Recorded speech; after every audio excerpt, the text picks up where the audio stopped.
ਅਸੀਂ ਤਾਂ ਠੋਕਰਾਂ ਠੇਡੇ ਖਾ ਕੇ ਇੱਥੇ ਤੱਕ ਪਹੁੰਚੇ ਹਾਂ। ਸਾਨੂੰ ਤਾਂ ਕੋਈ ਅੱਗੇ ਨਹੀਂ ਲੈ ਕੇ ਆਇਆ। ਸਾਨੂੰ ਤਾਂ ਸਾਡਾ ਰੱਬ ਜਾਂ ਸਾਡੇ ਮਾਪਿਓ ਦੀਆਂ ਦੁਆਵਾਂ ਇੱਥੇ ਤੱਕ ਲੈ ਆਈਆਂ ਨੇ, ਨਹੀਂ ਤੇ ਕਸਮੇ ਰੱਬ ਦੀ।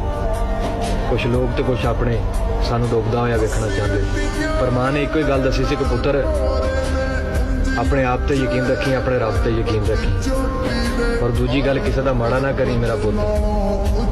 ਤੇਰਾ ਰੱਬ ਤੇਰਾ ਕਦੀ ਨਹੀਂ ਮਾੜਾ ਹੋਣ ਦਿਆ। ਬਾਕੀ ਚੋਰੀ ਮਾਵਾਂ ਕਸਮ ਰੱਬ ਦੀ ਕਦੀ ਝੂਠ ਨਹੀਂ ਮਾਰਦੀ। ਤੇ ਮਾਂ ਪਿਓ ਦੇ ਸਦਕੇ ਅਸੀਂ ਇੱਥੇ ਤੱਕ ਪਹੁੰਚੇ, ਨਹੀਂ ਤਾਂ ਸਾਡੀ ਇਹਨੂੰ ਔਕਾਤ ਨਹੀਂ ਪਈ। ਬਸ ਮਾਂ ਦੁਆਵਾਂ ਕਰਦੀ ਆ ਬਾਈ।